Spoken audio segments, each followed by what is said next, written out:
السلام عليكم، شلونكم بنات؟ إن شاء الله الكل بخير. هذا روتين ثاني يوم بشهر رمضان المبارك. ما راح أحكي هواي بيه لأن هو روتين، يعني مو أكلة حتى أشرح أو فتشيح على مود أنطي بيه معلومات، بس راح أقلكم على طريقتي بالقلي مالت السمك. أي نوع من السمك عندكم؟ أنا عندي هذا النوع، بس أغسله وبعدين أنا أقلي بدون زيت أو دهن، يعني مو مثل القلي العادي نخلي الدهن ونخلي السمك ونقليه.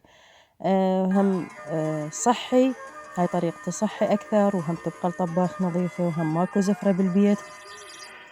مثل ما تشوفون خليت بكاوي سيليفون وبعدين خليت السمك وملحته، وهسه راح أسوي الخلطة اللي راح أضيفها إليه. وراح أضيف شوية من الزيت، يعني ما أضيفه هواي، أكيد السمك ما يصير بدون زيت لأن تصير ناشفة وهذا مو شوي. حتى بالشوي أكو يضيفون دهن أو يضيفون الدهن اللي يصير ويا السمك. هنا أنا ضفت ليمون وشوي زيت وكركم وبهارات مال سمك، وراح أضيف كاتشب. الكاتشب اختياري بس ينطي طعم كلش طيب. وراح أضيف ملح لأن ما كثرت هواي ملح للسمك. الكاتشب مثل ما قلت لكم إضافة اختيارية، تقدرون ما تضيفونها، بس أهم شي تكثرون الليمون لأن يخلصه من الزفرة وينطي طعم كلش طيب. إذا عندكم كمية هواي هم تقدرون تسوونها بهاي الطريقة بتاوة كبيرة، أو تسوونها على مراحل، وهم تقدرون ما تضيفون السيليفون. هسه راح أضيف هاي الخلطة سويتها وراح أخليها ساعتين إلى 3 ساعات، لأن هاي تقريبا تبلتها ساعة بالثنتين، وشويتها قبل الفطور بنص ساعة أو شوي أكثر، أو قليتها خليتها هذا الوقت على مود تاخذ من التتبيلة والملح.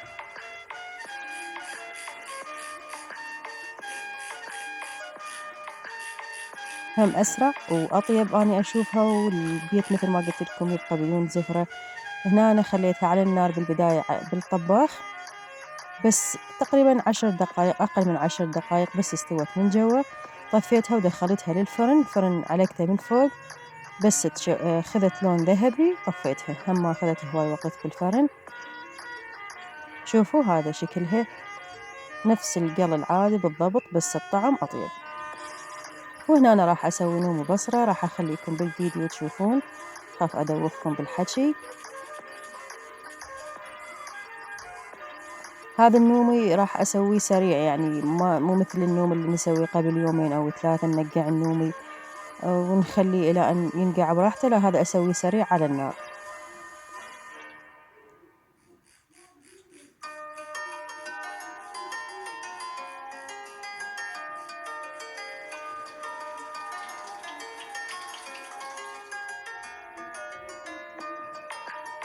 بس يبدي يغلي أطفيه وأطبقه إلى أن يصير دافي أو فاتر أو إلى أن يبرد، وبعدين أضيفه بالدولكة وأخليه بالثلاجة.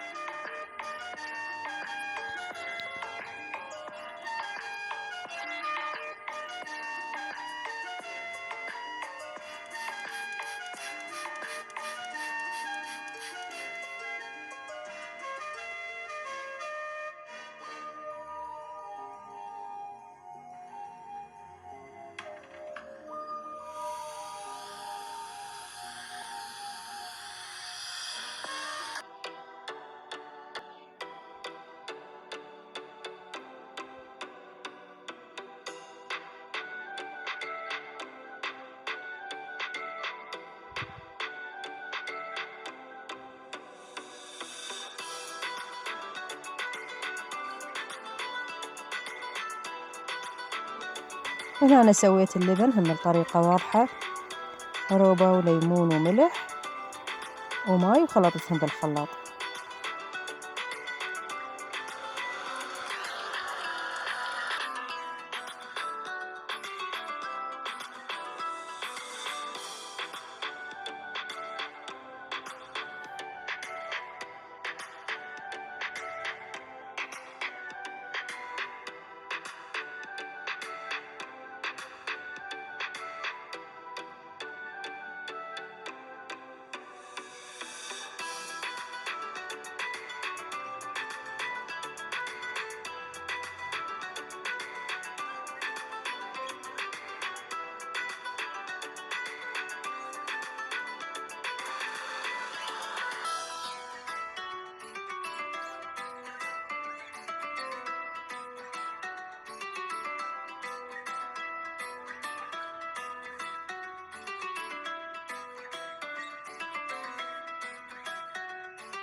وهنا أنا بديت أسوي كاستر.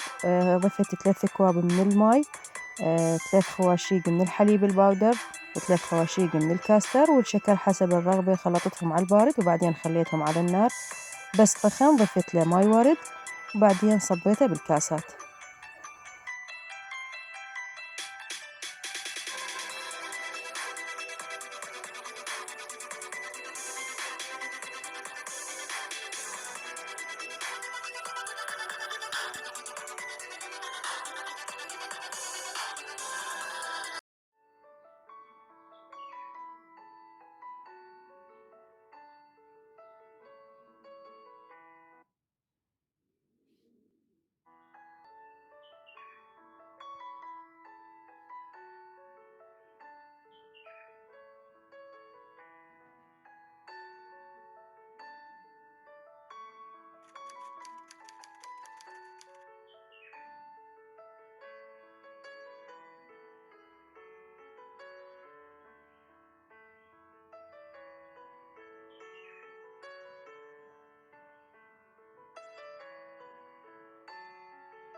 وبآخر الفيديو هاي البركة طلعتها باسم الإمام علي عليه السلام.